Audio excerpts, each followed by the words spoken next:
Hello, my dear students. I hope that you all are doing great. Now guys, इस video के अंदर हम BEGS यानी कि जो बिजनेस कम्युनिकेशन वाला पेपर है उसके कुछ इंपॉर्टेंट क्वेश्चंस को डिस्कस करेंगे।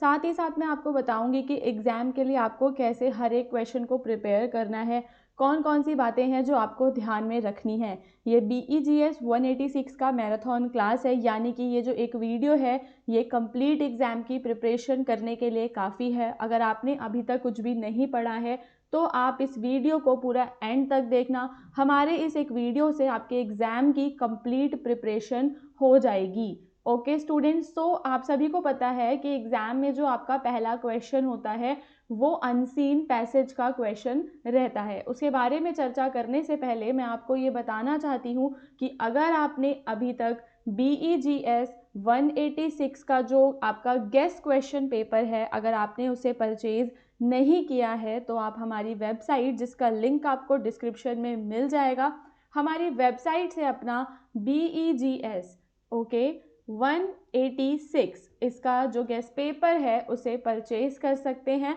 एंड अपने एग्ज़ाम की प्रिपरेशन आप उससे कर सकते हैं।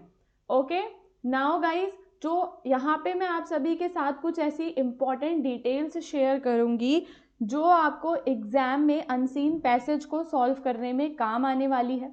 इन टिप्स के बाद हम क्वेश्चंस को स्टार्ट करेंगे, जिसमें हम कुछ इंपॉर्टेंट जो आपके शॉर्ट नोट्स रहने वाले हैं उन शॉर्ट नोट्स को कवर करेंगे एंड फिर आपका जो ये वर्ब टेंसेस वाले क्वेश्चंस आते हैं इन्हें कैसे सॉल्व करना है उसके बारे में मैं आपको बताऊंगी। उसके बाद आपके ये वाले क्वेश्चंस करवाने के बाद जिसमें आपको आंसर गिवन होता है उसका क्वेश्चन बनाना होता है, वो आप कैसे बनाएंगे उस पर डिस्कस करेंगे। फिर आपका लास्ट में ईमेल रहने वाला है और डायलॉग राइटिंग भी एग्जाम में पूछा जाता है। तो ये सारी चीज़ों को हम यहाँ पे कवर करेंगे। तो अगर आप चैनल पे नए हैं तो चैनल को ज़रूर सब्सक्राइब करो। ओके सो देखो, जब आपको अनसीन पैसेज एग्जाम में आएगा तो आपको वो बहुत लॉन्ग लगेगा, बट अगर आप एकदम राइट अप्रोच फॉलो करोगे तो वो आपको एकदम ईजी लगने लग जाएगा। सबसे पहले आपको क्या करना है, पहले आप क्विकली सारे क्वेश्चंस को रीड कर लो, ताकि जब आप क्वेश्चंस को पढ़ लेते हैं तो आपको पता चल जाएगा कि आपको उसमें से कौन सी इन्फॉर्मेशन चाहिए, ठीक है, किस इन्फॉर्मेशन की आपको नीड है। फिर आप उसको रीड, पहले आपने क्वेश्चंस पढ़ लिए, देन आप अपना पैसेज पढ़ोगे एंड वो लाइनें जो आपके क्वेश्चन से रिलेट कर रही हैं उन लाइनों को आप अंडरलाइन कर सकते हो। ठीक है, आपका आंसर खुद से आना चाहिए, आपके पैसेज से ही आना चाहिए, सबसे बड़ी बात। और जो आपके डिफ़िकल्ट वर्ड्स आते हैं आपको उनके मीनिंग को समझने की कोशिश करनी है, उनके आसपास जो सेंटेंस गिवन होगा उससे जोड़ के आप उसके मीनिंग को समझ सकते हो। ज़्यादा टाइम आप एक क्वेश्चन में नहीं लगाओगे, जो भी मुश्किल लगेगा आप उसको छोड़ सकते हैं। एंड द एंड आप सारे आंसर्स को चेक कर लेना कि आपके सारे आंसर्स मैच कर रहे हैं या नहीं कर रहे हैं। तो इस तरीके से आप पहला जो आपका क्वेश्चन रहेगा अनसीन पैसेज वाला, आप उसे कवर कर लोगे। अब हम यहाँ पे देखेंगे कि जो एग्जाम में आपके शॉर्ट नोट्स आते हैं, आप शॉर्ट नोट्स को कैसे कवर करोगे। तो देखो, जो आपका ये वाला शॉर्ट नोट है, इंपॉर्टेंस ऑफ वर्बल कम्युनिकेशन, ये एग्जाम में काफ़ी बार रिपीट होता है, तो आप इस पे ज़रूर ध्यान दीजिए। तो वर्बल कम्युनिकेशन का मतलब होता है talking to others using spoken words, शब्दों को बोलकर दूसरों से बात करना। It is important because it helps people share their ideas, feelings and information clearly. ये लोगों की मदद करता है ताकि वो लोग अपने आइडियाज़ को, अपनी फीलिंग्स को, जो भी इंफॉर्मेशन है उसको एक दूसरे के साथ बोलकर शेयर कर सकें। So when we speak properly others can understand us better.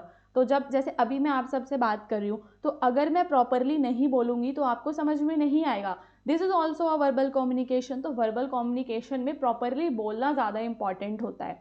Good verbal communication help in building confidence, making friends and doing well in the interviews. तो अगर आपकी वर्बल कम्युनिकेशन स्किल्स अच्छी हैं तो आपका कॉन्फिडेंस हमेशा बूस्ट रहेगा, आप अच्छे दोस्त बना पाओगे। यदि आपका कभी कहीं पे इंटरव्यू होगा, you will perform well in the interview and आपको टीम वर्क आएगा। So it also helps in solving problems quickly because people can discuss and get solutions easily. तो जब हमें बात करना आता है तो हम दूसरे लोगों की समस्याओं का समाधान भी निकाल पाते हैं। दूसरा शॉर्ट नोट हमारा ग्रेप वाइन कम्युनिकेशन से रिलेटेड है। ग्रेप वाइन कम्युनिकेशन क्या है? तो guys grapevine communication is an informal way of communication. क्या होती है ये आपकी इनफॉर्मल वे, इनफॉर्मल तरीका होता है बात करने का। That happens when people talk to each other casually not officially. जब हम आपस में अपने दोस्तों से बात करते हैं, या दो एम्प्लॉयज़ लंच ब्रेक में बात कर रहे हैं, ठीक है, या दो बच्चे स्कूल की न्यूज़ को आपस में शेयर कर रहे हैं, तो वो सारी जो चीज़ें हैं वो आपकी ग्रेप वाइन कम्युनिकेशन में आती हैं, because that is your casual talk, you are not talking officially. आप किसी का इंटरव्यू वहाँ पे नहीं ले रहे हो। So this type of communication spreads very fast, but sometimes the information may not be correct. तो कहीं ना कहीं जैसे आपने अफवाह सुनी होंगी कि जो अफवाह होती है वो बहुत जल्दी फैलती है एंड ज़रूरी नहीं है कि वो करेक्ट ही हो। तो grapevine communication is also like that, ये बहुत जल्दी फैलती है but sometimes the information may not be correct. And इसको ग्रेप वाइन इसलिए कहते हैं क्योंकि ये कई डायरेक्शंस में, जैसे आपकी जो वाइन होती है ना ग्रेप की, वो चारों दिशाओं में फैल जाती है, सेम वैसे ही ये भी फैल जाता है। तो it helps people share feelings and build relationship, but people should not fully depend on it. तो हमें ग्रेप वाइन कम्युनिकेशन पे फुली डिपेंड नहीं रहना है कि हम अपने बॉस से भी बात कर रहे हैं तो वहाँ पर भी हमारी कम्युनिकेशन इनफॉर्मल है। हमें मतलब अपनी बातों का ध्यान रखना है, फॉर्मल और इनफॉर्मल के बीच का जो डिफरेंस होता है ना वो हमें पता होना चाहिए। देन है impact of technology enabled communication. Technology enabled communication means using technology like mobile phone, computer, email, video call, social media to communicate. तो जब मैं टेक्नोलॉजी का कोई भी उपकरण यानी कि या तो मोबाइल फ़ोन या फिर computer, email, video call, social media में कुछ भी यूज़ करती हूँ बात करने के लिए, अपनी बात दूसरों तक पहुँचाने के लिए, तो that is called technology enabled communication. समझ में आया आपको ये वाला? टेक्नोलॉजी का यूज़ करना कम्युनिकेट करने के लिए। So this has made communication very fast and easy. तो यहाँ पे हम देखते हैं कि टेक्नोलॉजी का जो इम्पैक्ट पड़ रहा है हमारी कम्युनिकेशन पे, हमारी कम्युनिकेशन काफ़ी ज़्यादा फास्ट हो गई है, ईजी हो गई है। People can talk to others sitting far away in seconds. लोग हमसे चाहे कितनी भी दूरी पे बैठे हों, हम उनसे इन सेकेंड्स में बातचीत कर सकते हैं। It saves time and money and help in online learning and work from home. अब यहाँ पे एक टेक्नोलॉजी का फ़ायदा ये हुआ है कि एक तो आपकी ऑनलाइन लर्निंग, जैसे कि फ़िलहाल you are also learning online, है ना, तो ऑनलाइन लर्निंग में हेल्प होती है। ये हमारे टाइम एंड पैसे को भी बचाता है। However, sometimes messages can be misunderstood because we cannot see facial expression. कभी कभी ये जो मैसेजेस हैं इन्हें मिसअंडरस्टूड भी किया जा सकता है क्योंकि हम सामने वाले जो व्यक्ति हैं उसके फेशियल एक्सप्रेशंस को नहीं देख रहे हैं। Also too much of technology can reduce real life face to face communication. ये तो आपने देखा ही होगा कि जो लोग आपसे टेक्स्ट पे, मैसेजेस पे बहुत खुल के बात कर पाते हैं, ज़रूरी नहीं है कि वो real life face to face भी आपसे उतने ही अच्छे तरीके से बात कर पाएँ। तो ये कहीं ना कहीं जो real life face to face communication होती है ना उसको बहुत ज़्यादा इम्पैक्ट करता है। इसके बाद आगे बढ़ेंगे। Component of a job profile. एक जॉब प्रोफाइल के गाइस क्या क्या कॉम्पोनेंट होते हैं? A job profile is a written description of a job. Job profile क्या होता है? किसी भी जॉब का एक रिटन डिस्क्रिप्शन होता है। It tells what work a person has to do in that job, कि जब आप उस जॉब में जाएंगे तो आपको उस जॉब में क्या काम करना रहेगा। ठीक है, आपको उसमें क्या काम करना होगा। इट इंक्लूड्स द, उसमें क्या क्या आप कंपोनेंट रहने वाले हैं उन पे नज़र मार लेते हैं। देखो एक सेकेंड, ओके। सो इसमें आपका जॉब टाइटल यानी कि नेम ऑफ द जॉब होगा, आपके रोल्स एंड रिस्पॉन्सिबिलिटीज़ होंगे यानी कि उसमें आपको क्या काम करना है एवरी डे, उसमें कौन कौन से स्किल्स रिक्वायर्ड हैं कि मतलब आपको क्या क्या आना चाहिए, एंड आपके एजुकेशनल क्वालिफिकेशन एंड आपका वर्क एक्सपीरियंस उसमें आपका कितना होना चाहिए वो जॉब प्रोफाइल में मेंशन रहेगा।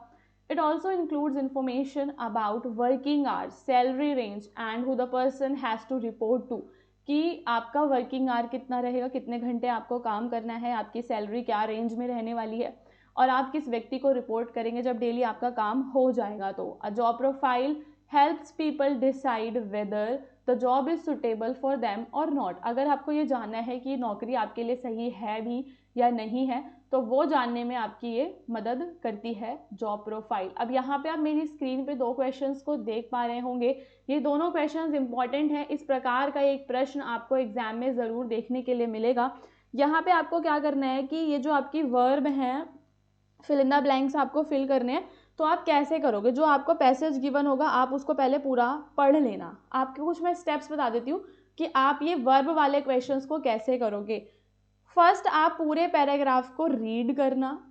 दूसरी चीज़ आप उसका टेंस देखना कि वो कौन से टेंस में है, और आपका टेंस एकदम कंसिस्टेंट रहना चाहिए, यानी अगर पास्ट में है तो सारी चीज़ें फिर आप पास्ट में ही करेंगे।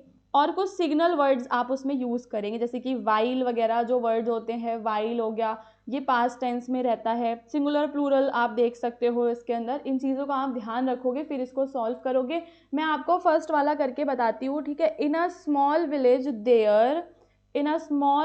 There dash a wise old man, people often him for advice. एक देखो, मोस्टली स्टोरीज हमारी पास्ट में ही होती हैं, तो यहाँ पे हमारा लिव्ड हो जाएगा।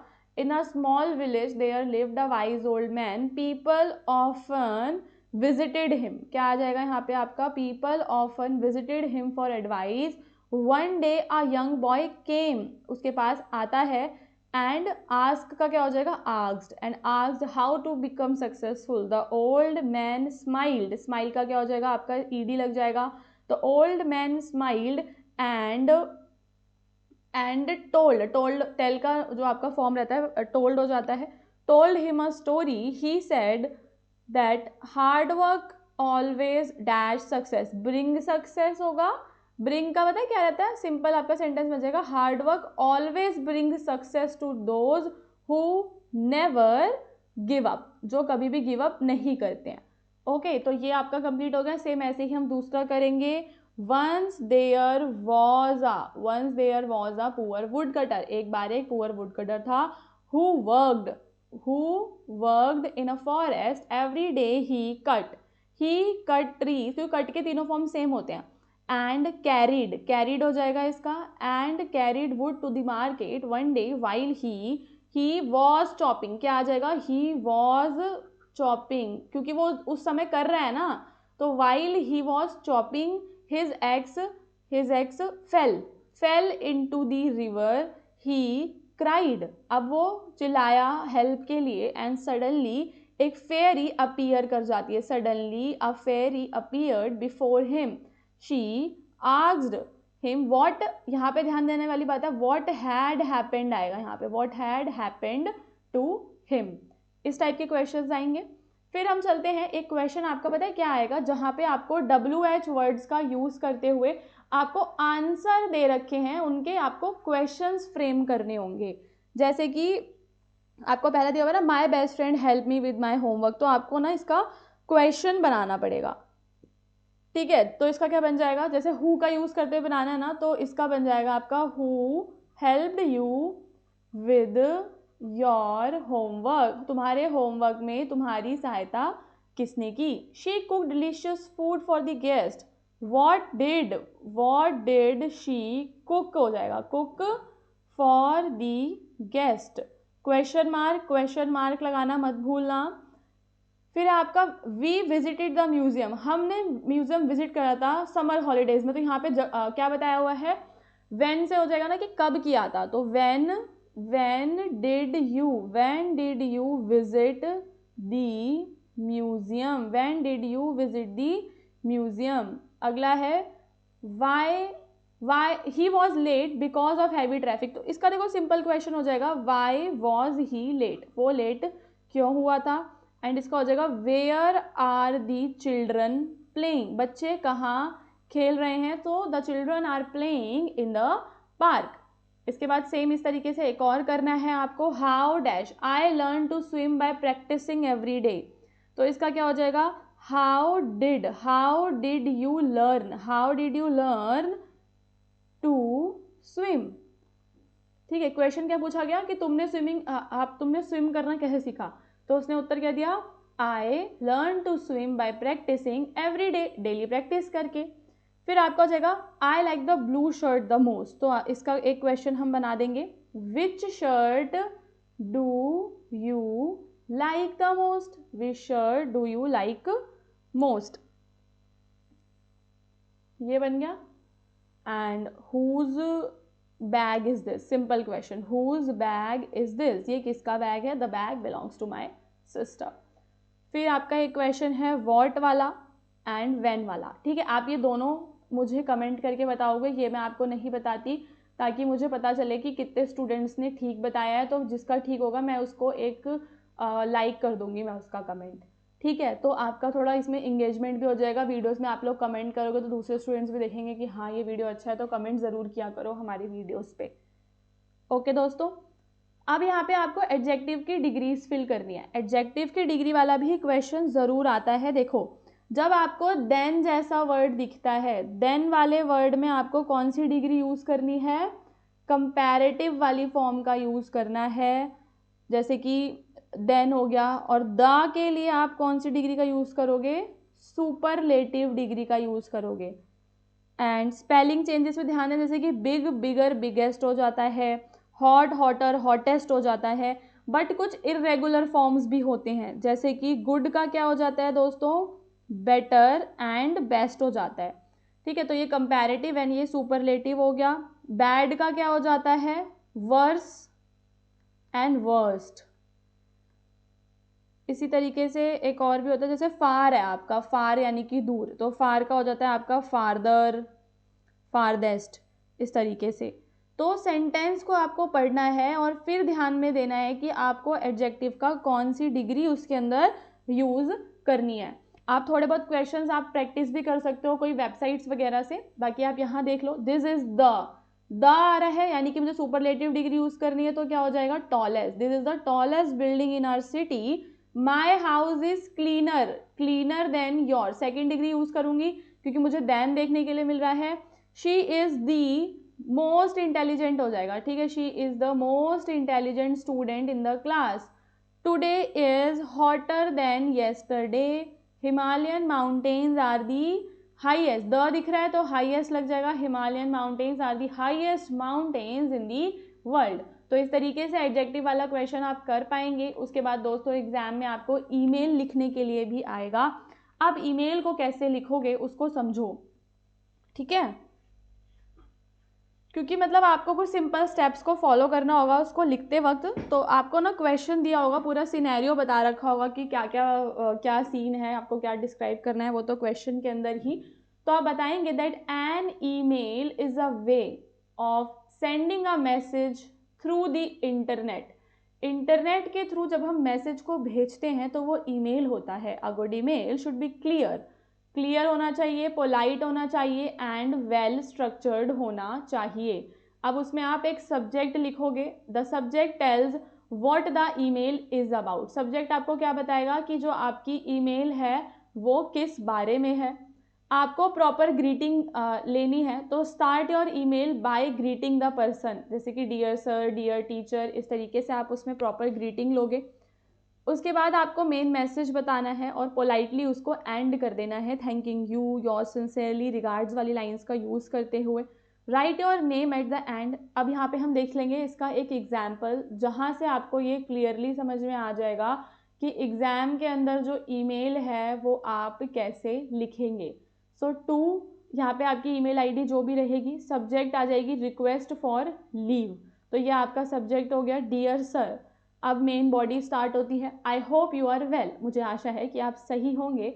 आई want you to inform you that I am not feeling well and have a fever, और मुझे क्या है, बुखार है। Therefore I will not be able to attend school tomorrow, जिस वजह से मैं कल विद्यालय नहीं आ सकता। Kindly grant me leave for one day, तो कृपया मुझे एक दिन का जो अवकाश है वो प्रदान करें। Thanking you, your sincerely, and नीचे आप अपना नाम लिख देंगे। तो इस तरीके का ईमेल का आपका फॉर्मेट रहेगा जो आप अपने पेपर में लिख कर आएंगे, ठीक है। लास्ट जो आपका क्वेश्चन रहेगा क्वेश्चन पेपर में वो डायलॉग राइटिंग का रहेगा। डायलॉग राइटिंग के अंदर भी जो पूरा आपका सीन है, कहानी है, वो किससे जुड़ी, वो सब आपके क्वेश्चन पेपर में आपको दिया जाएगा। डायलॉग राइटिंग करते वक्त आपको किन किन बातों का ध्यान रखना है उसके बारे में हम यहाँ पे बात करेंगे, ठीक है। तो dialogue writing means writing a conversation between two or more people, दो या दो से ज़्यादा लोगों के बीच में conversation is dialogue writing. It shows how people speak to each other in real life, कि रियल लाइफ में लोग कैसे एक दूसरे से बात करते हैं, वो डायलॉग उसी वे में लिखा जाता है। तो आपकी सिचुएशन तो पहले से पूरी आपको डिसाइड करनी पड़ेगी, कौन कौन से आपके कैरेक्टर्स हैं, जैसे टीचर स्टूडेंट है, 2 फ्रेंड्स हैं, कस्टमर शॉपकीपर है, इस तरीके से आपके कैरेक्टर्स रहेंगे। उसके अंदर आपको शॉर्ट सेंटेंसेस को यूज़ करना है ताकि वो रियल लगे। ये नहीं कि आप बड़े बड़े सेंटेंसेस लिख दे रहे हो, इतनी बड़ी बड़ी बातें कोई नहीं करता ना, सब छोटे छोटे वर्ड्स को बोलते हैं। प्रॉपर पंचुएशन मार्क्स का आपको यूज, जैसे कि कॉमा, इन्वर्टेड कॉमा, इसका आप पूरा यूज़ करोगे। एंड कन्वर्सेशन आपकी मीनिंगफुल रहनी चाहिए। तो यहाँ पे आपको एक एग्जाम्पल दिया हुआ है जहाँ पे आपको कन्वर्सेशन लिखना है between the teacher and the student about the homework. तो यहाँ पे जो टीचर है वो क्या पूछ रहा है, why did not you complete your homework. तो देख रहे हो कि उसने क्वेश्चन पूछा तो क्वेश्चन मार्क लगा दिया। बच्चे ने बोला सॉरी सर, एक पॉज लेगा वो, इसलिए comma, sorry sir I was not feeling well. तो देखो अगर आप ये कॉमा वगैरह ये पंचुएशन मार्क्स का अच्छे से यूज़ करके आओगे तो आपके अच्छे मतलब मार्क्स आएंगे, आपके डायलॉग में आपको फुल मार्क्स मिलेंगे। टीचर बोलेगा you should inform me in advance, तुम्हें मुझे एडवांस में बताना चाहिए था। I will do it today and submit it tomorrow. अब बच्चा कह रहा है मैं इसको आज करके कल जमा कर दूंगा सर। सर बोल रहे हैं all right, be regular in your work, अपने वर्क पे रेगुलर रहो। जो भी स्टेटमेंट्स है उसके बाद फुल स्टॉप आप देख पा रहे होंगे। एंड फाइनली स्टूडेंट बोल देगा थैंक यू सर। तो यहाँ पे जो है आपका डायलॉग एंड हो जाएगा। सो गाइज BEGS 186 के लिए अगर आप बस इतना भी प्रिपेयर कर लेते हो तब भी आप एग्जाम में सारे क्वेश्चंस को अटेम्प्ट करके आ पाओगे।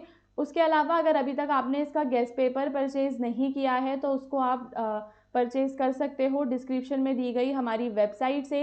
एंड आपको डिस्क्रिप्शन में हमारे टेलीग्राम चैनल का लिंक मिलेगा, आप वहाँ पे भी हमारे साथ हमारे चैनल पे जुड़ सकते हो। अब हम मिलेंगे हमारे नेक्स्ट वीडियो में।